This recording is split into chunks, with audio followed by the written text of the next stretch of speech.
Some more messy media news. I'll be right back.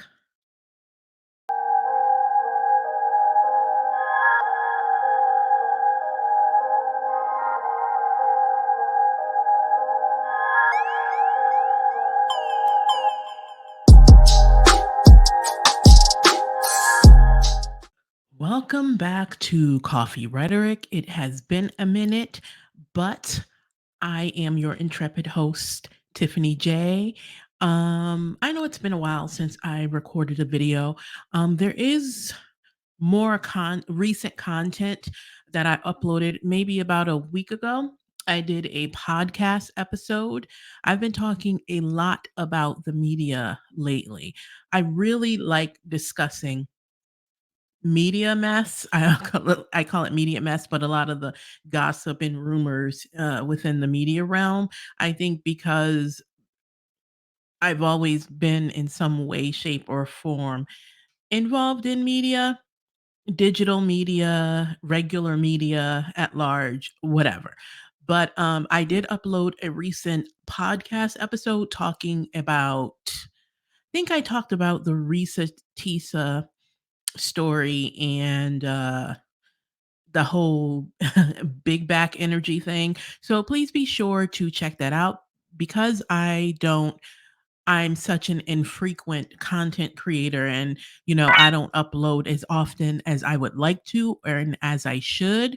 Um I'm not always going to be in the algorithm, and if you're subscribed to my channel, you probably won't always know when I post something new, but yes, go check that out. But I also, if you're following me on Patreon, if you're a Ko-fi supporter, or if you're subscribed to my Substack. Oh, and in case you all didn't know, yes, I am now on Patreon.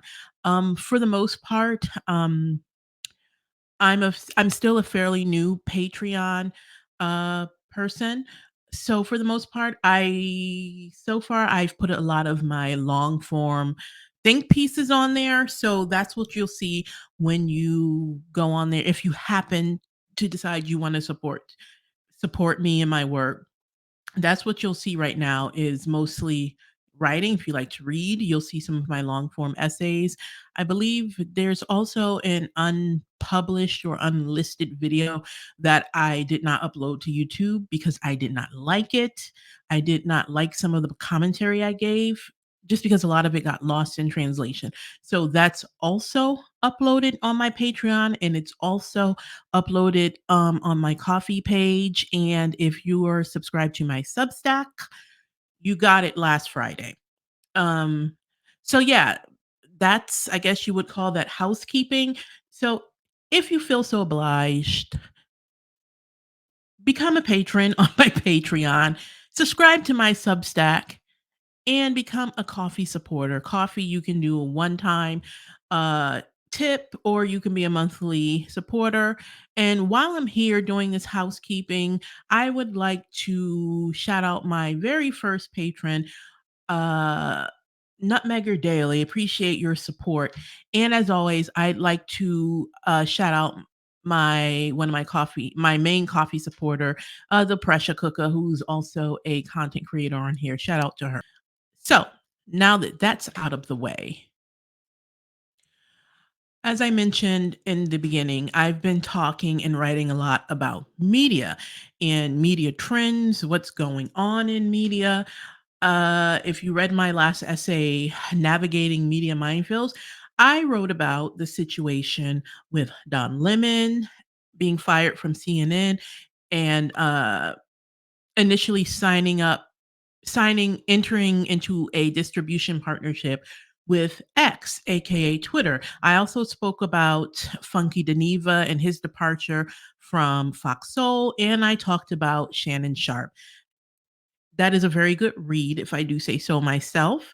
So head on over there and check it out. You can read it. But in any event, I would like to, I guess you would consider this somewhat of a follow up to that essay, Navigating Media Minefields, because I would like to talk about Don Lemon again. And in case you haven't heard, that in my essay, I initially express skepticism about Don Lemon entering into a partnership with Elon Musk. I just didn't think it was. I just thought it was not that great of an idea, regardless of whatever perks or what have you he was getting. He said he initially entered into this distribution partnership with Elon Musk because he said that Elon Musk was more or less a champion for free speech. And my whole position was no, he's not. He's actually a fucking hypocrite. He's not a champion of free speech. He's only a champion of free speech for people like him and people of his ilk who want to use their large platforms and their money to speak irresponsibly and spread misinformation and just say a lot of just erroneous things. Free speech is only for them, never for anybody else, particularly when people are calling them out and holding people like Elon Musk accountable. And I also mentioned in that essay and in my unlisted audio that you can find on Ko-fi and on Patreon. I also mentioned that Elon Musk, since taking over Twitter, he's gone out of his way to suppress any dissent, anybody that calls him out or holds him accountable. He suspended a lot of Twitter accounts that belong to journalists. He's been suspending and suppressing any accounts that are advocating for Palestine. So my position was he's not that much of a champion for free speech and that he's a hypocrite in that regard. So anyway, I told in that essay, I said, go get your bag, Don, but I don't know about this.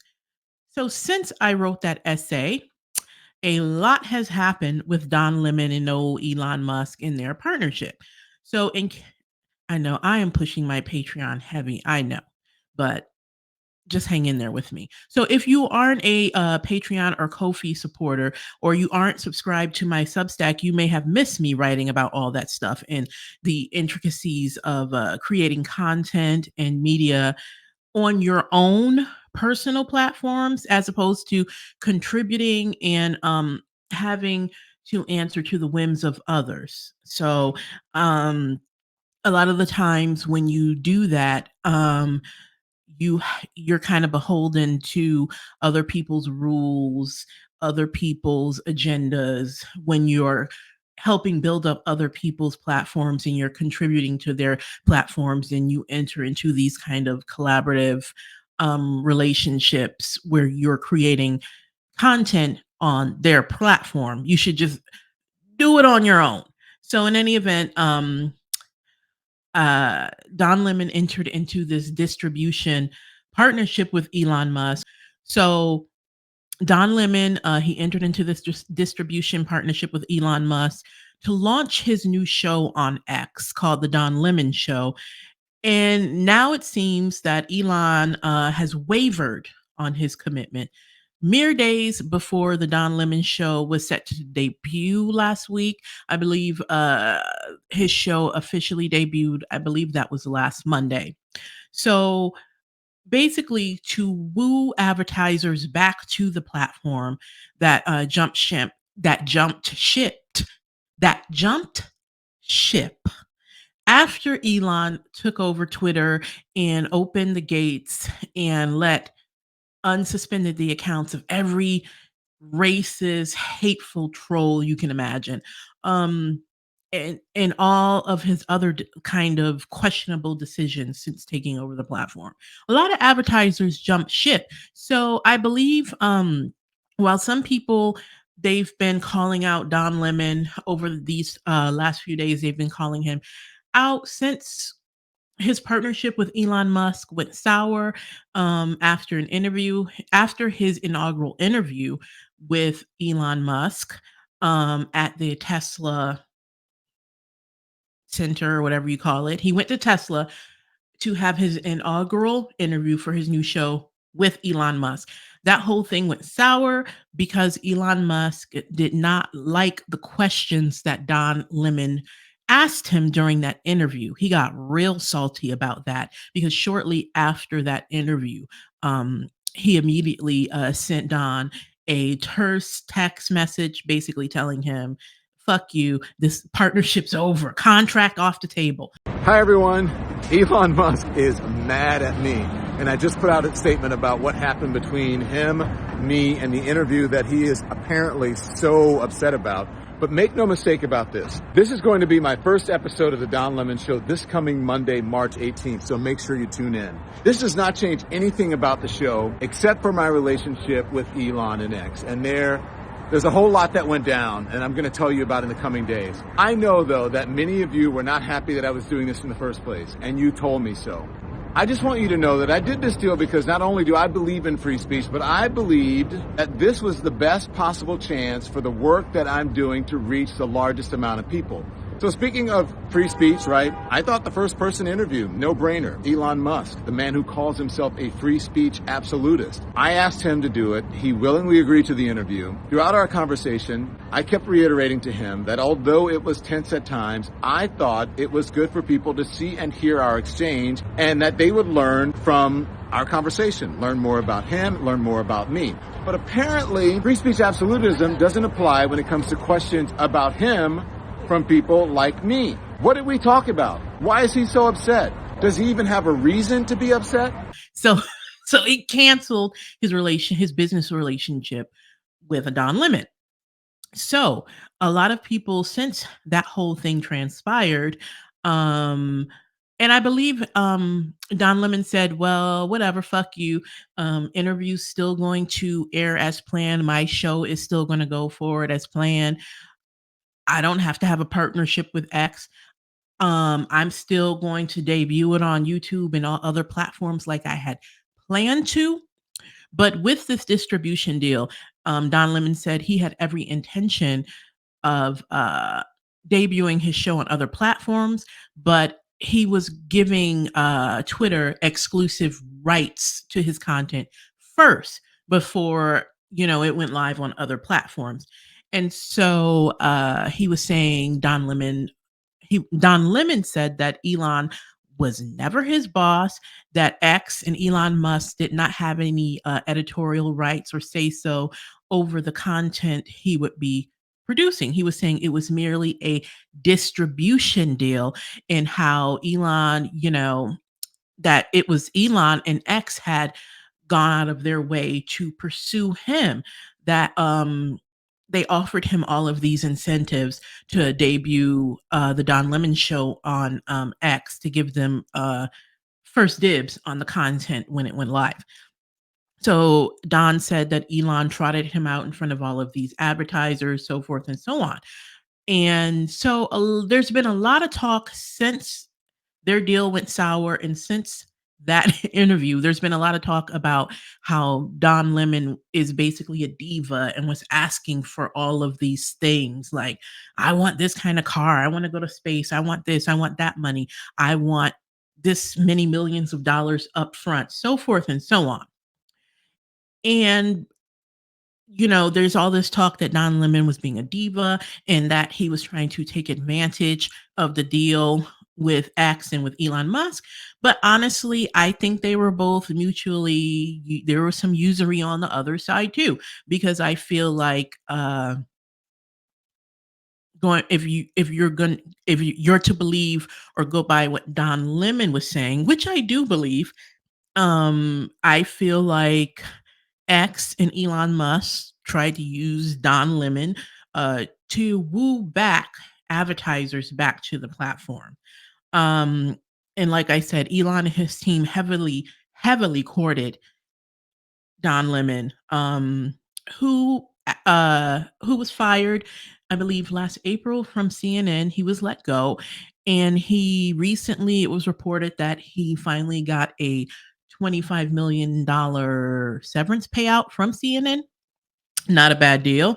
And so they heavily courted Don to debut some of his stuff on X.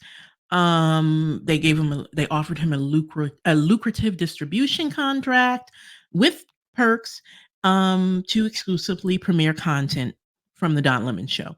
So the Don Lemon Show's inaugural interview was with Elon Musk at Tesla. Um, and I watched the whole thing. It was very interesting, but, you can see clips of the show of him asking him kinda like these hard-hitting questions about his alleged drug use, his relationship with Donald Trump, his political affiliations, some of his controversial statements. He asked Elon Musk, um, what responsibility, if any, does he feel like he holds for all of the hatefulness that's routinely spewed on X? Um, yeah, it was a lot, and you can clearly see that and he was kinda asking him these questions at rapid fire speed, and, I would say among his colleagues, I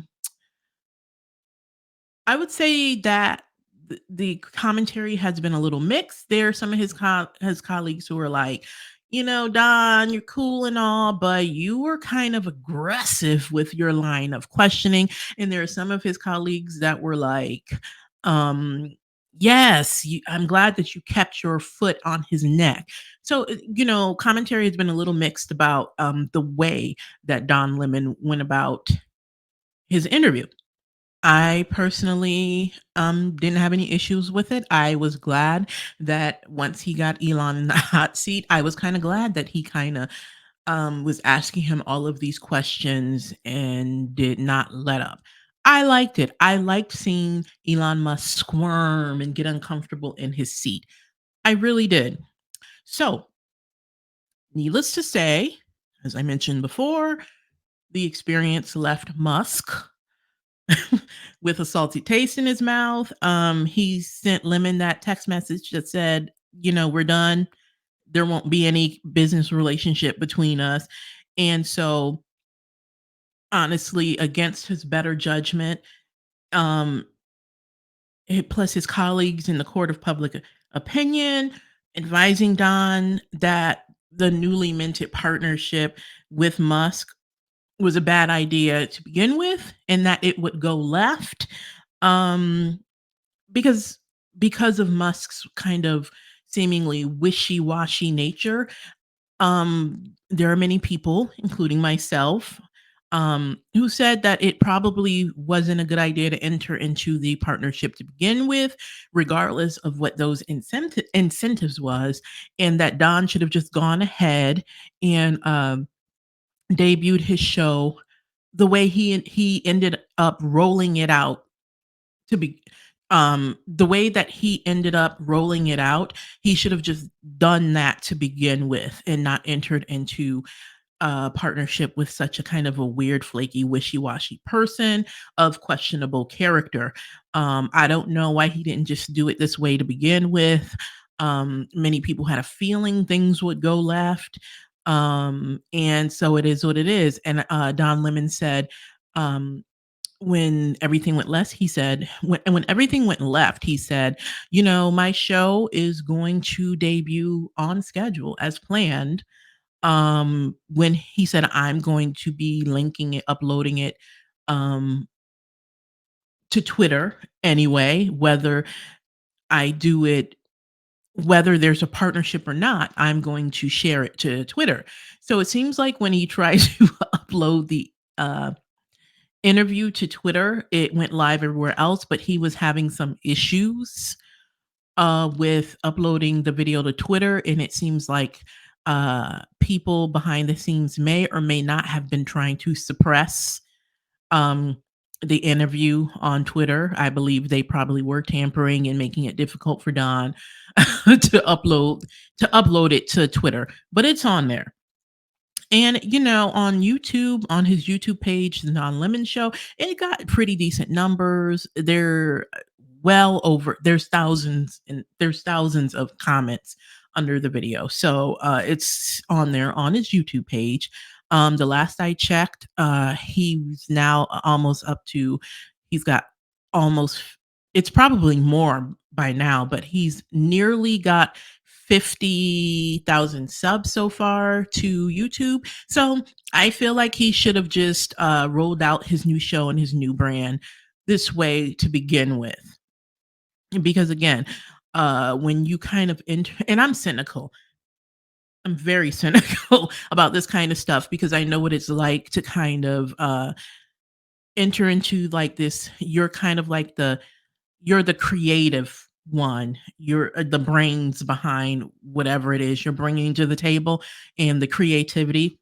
And you enter into these collaborative partnerships with people who may have the reach, the money, or whatever, and then they kinda yank the rug out from under you when things go bad. I've been there a couple of times, so regardless of whether it's large or small, it's always just best to just branch out on your own and do your own thing to begin with, and to test the waters and to step out on faith and just do it on your own, and if people like what they see, and as you grow and sponsors and people with money wanna come sniff around and court you, then that's fine. But it's always, um, risky to start off, uh, building up somebody else's shit. I don't know why he thought, Musk would value any other opinion that didn't align with his anyway.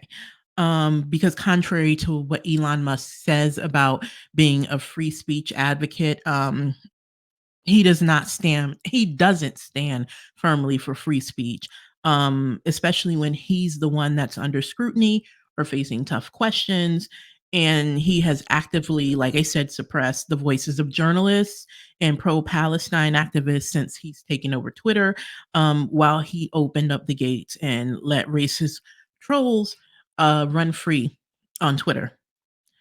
So I feel like Elon Musk's disingenuous stance on speaking freely is a common trait among people of his ilk who often limit censorship, who whine about cancel culture and wokeness, only when they find themselves in the hot seat or only when they're trying to dodge accountability for some fuck shit they've engaged in, and who disingenuously advocate for free speech when really they want it for themselves so that they can spread hate propaganda and misinformation with impunity. And to me, that is Elon Musk to a T. Um, in any event, the Don Lemon show, it did premiere on the 18th. Yeah, on the 18th, I believe that was last Monday. On his new YouTube channel. It's on podcasting platforms. And despite the severed relationship and that went sour, yeah, he shared his content everywhere. And I feel like that's just what he should have done to begin with. Um, what else? I feel like I don't wanna leave anything out because I'm speaking really fast and I'm pressed for time. So yeah, so that's that on that. And so since the interview has debuted, he promoted the fuck out of the interview. Uh, he stopped off at his former place of employment, shockingly enough, on CNN, um, to talk about the severed relationship in the interview. So the interview, um despite the separate relationship, it got a lot of buzz. And like I said, Don was promoting the fuck out of it. He stopped off at CNN. He stopped off at The View. He stopped off at ABC News. He hit popular YouTube spots like the David Pakman Show. He was on The Young Turks. He was on Brian Taylor Cohen's YouTube channel to discuss what went wrong, with Elon Musk, to just name a few places. Um, yeah, so the interview, it still did good numbers. Um, it's got thousands of comments. Don Lemon's subscribership is growing. So I feel like it's not bad for a newly independent journalist, um, coming out of kind of like the corporate media coming off the corporate media plantation. Not bad. I feel like he thought he needed Elon Musk's flailing platform to gain traction and to gain reach. And I don't feel like he didn't. And I feel like even though Elon Musk thought he was sticking it to Don Lemon, to me, even though some people are saying, "Oh, well, Don Lemon got owned by Elon Musk." I don't think so. I feel like him terminating a relationship and thinking he was sticking it to Don Lemon, it backfired on him. Realize money and incentives sound good, but Don, uh, you're an accomplished journalist. Um, you were on CNN for many, many years. You should have just leveraged your connections um, to organically grow your new brand and your new channel. That is what you ended up having to do anyway. Um, I'm not sure if he would have gotten that interview with Elon Musk if he hadn't entered into the partnership with Twitter, but whatever. He got it. It's done. Uh, it's over. And honestly, who cares? Musk isn't really all that interesting of an interview subject anyway. Um, what else do it? Before I forget, while I'm on the topic, and along this same vein of just doing your own shit on your own platform, as opposed to building up somebody else's stuff and kind of being a sitting duck and being at the mercy of their agenda and what they want, and being vulnerable to the fact that they can yank the rug out from under you at any moment. Let's talk about Candy Owens, right? So Candace Owens was finally let go from the Daily Wire. I guess the last straw for them, not the last straw, but the only straw for them seemed to be her stance on the war over in Gaza and what's going on between Israel and the Palestinians. And Candace Owens' stance, surprisingly, her stance is what you're doing over there is wrong. Honestly, the things that Candace has said in support of Palestine is kind of tepid and mild in comparison to hardcore activists who call it what it is. They name the thing the thing. They call it this is genocide. What's happening over there? It's wrong. People calling out Zionism. So Candace hasn't even been all that forceful in her pro kind of Palestine stance. But I feel like it's interesting that that was the line for them. Um, you've got all of these kind of Hollywood uh, Zionists. You've got like the Amy Schumers and the Juliana Margulies and the Michael Rappaports. You know, they get to say what they want about Black people. They're saying they've been saying all of this and spewing all of this anti-Black rhetoric because they want Black Americans to pick up their cause and to help propagate their Zionist agenda. And a lot of Black people are just like, listen, we don't do apartheid. Why would we help peddle your agenda?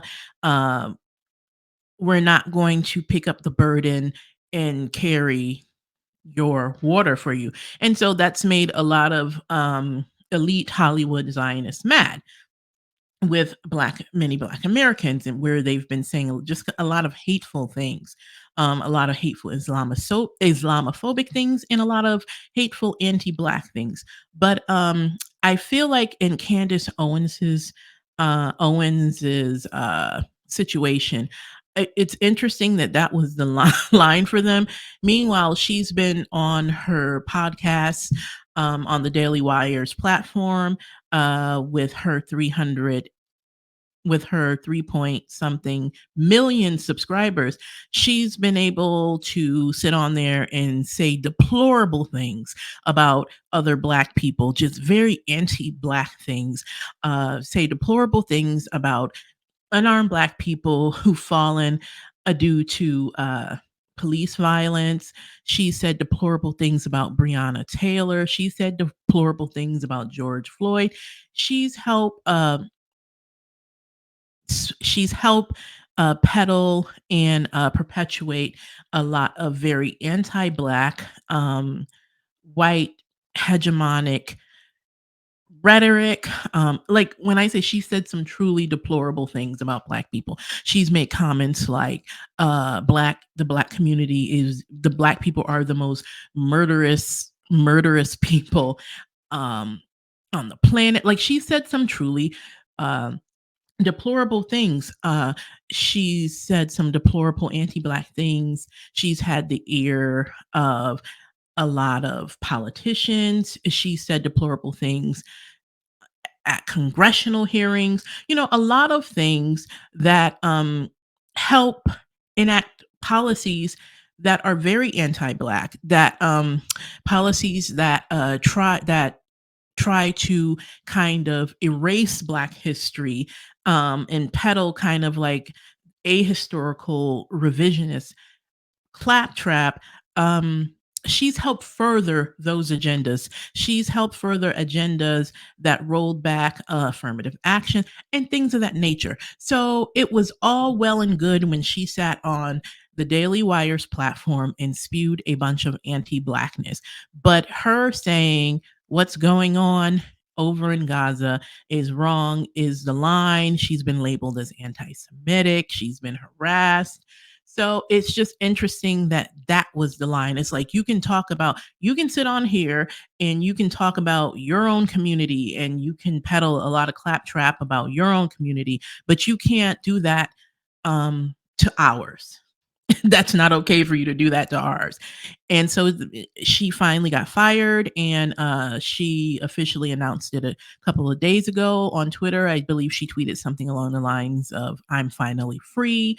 Um, but one interesting thing to note about Candace, and it all makes sense because I'd say over the last couple of months, when I was hate watching her content on YouTube, I noticed she kind of started making a shift uh, com- uh, towards the pop culture entertainment commentary arena. Like she was saying things about how much Taylor Swift sucks, in the middle of all of her weirdo femininity, nuclear family femininity claptrap.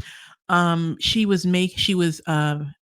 doing a lot of kind of pop culture commentary and talking about entertainment news, uh like saying how much she thought Taylor Swift sucks, and the kind of that kind of commentary. And I'm like, okay, this is interesting, interesting shift that she's squeezing all this kind of commentary in the middle of all of her um fuck shit. And then I noticed, I'd say over the last couple of weeks or so, she's been all of a sudden making the rounds to all of these noted black media platforms. And Candace has never really done black media like that. So she's been on the Joe Budden podcast. She was on the Breakfast Club. So yeah, so then, and then shortly after it was announced she was fired from the Daily Wire. And so I just think that's interesting. And so you have all of this really interesting commentary on YouTube from independent, they call it new black media, from all of these really good noted black media platforms on YouTube, saying, don't try to use us to rebrand yourself now when we weren't good enough. And now you're trying to leverage black media to rebrand yourself. So I think that's interesting. And I do agree. I will say, if you're really about it, Candace, and if you really stand on business, I would see how big your balls are. And I would go on the I would step outside of your comfort zone and go on some of these black media platforms that's going to challenge you a little bit. Charlemagne and Just Hilarious and what's that scammer's name? DJ Envy. You're going on the safe platforms, and interviewing with people who aren't really gonna push back on some of your fuck shit. They're gonna humor you and kind of let you do your spin on things, and say things like, I know I said this, but I meant that. I know I said this, but people don't really know me like that. What I really meant was, so I challenge you to go on Black media platforms that's going to push back and challenge you, but you probably won't do that because you won't be able to rebrand and spin and paint your narratives and stuff. But so Candace is fired from the Daily Wire. She's shifting her shit on her own personal YouTube page that has what million subscribers or so. So she's got a good subscriber base on her platform. So I guess she's going to kind of do the same thing that Funky Geneva did when he exited Fox Soul. He just went back to his own large platform, dusted it off, and decided to just start live streaming on there. Something he probably should have done, started doing to begin with, because you've got the numbers, you've got the reach. Listen, when you know you're the clout, why not just do that on your own platform and stop building up other people's platforms? And not getting what you're due on those platforms, and, you know, being under other people's restrictions. So now, Candace, she's fundraising on her website. She's got her website up. She's got her fundraising shit on, where people can donate money to her. She's got some website. She got her website, and then she's got like this Go Candace or something like that, where people can donate money there. She said she's going to take a hiatus, and then she's going to transition onto her own YouTube page and just start doing what she was doing on the Daily Wires platform on her own page. And she's probably been locked out of the Daily Wires, so she doesn't have access to her 3 million subscribers she's built up over there, and that's fine. She'll probably get back up to 3 million subscribers in no time. She's already at a million. There are people who have still said, we're still going to support you. You're the only reason we watch the Daily Wire anyway. We want to keep listening to you talk bad about Black people, so forth and so on. So I think she'll be fine. I think she'll build that subscriber base up to 3 million in no time, probably more. Because people, now that she's kind of unrestricted, people are going to be even more interested in in what she's going to say and how she's going to rebrand herself now that she's shifting over to her own platform, her own YouTube platform, and dusting off her YouTube page. So yeah, so I once again, lover or hater, Candace, this is probably something you just should have done to begin with. You should have spewed your bile on your own platform instead of building up the Daily Wires platform and being under their restrictions and them telling you you can talk about the trans community, you can talk about LGBTQ, you can talk about uh, other Black people, but you can't talk about us. You probably should just did all that shit on your own platform to begin with.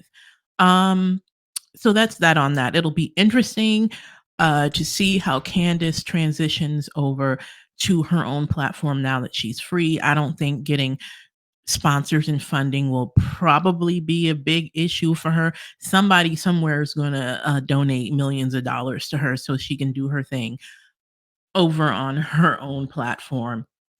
So, yes, that is that on that. That's very interesting. So, I think once again, the theme is media. The theme is do your own shit on your own platform and stop building up other people's shit. Um, and, being under their whims and their restrictions and their policy. Just do it on your own platform. And it doesn't matter how big or small. And especially if you already have a huge following, leverage your following and just do it on your own. That's what I feel. So I think that's the theme. Do your own shit. Shannon Sharp, when he broke away from what's that guy's name? I don't do sports, but that white guy he used to do the sports show with, he got away from him and he's been killing it over at Club Shay Shay. So yes, that is my commentary.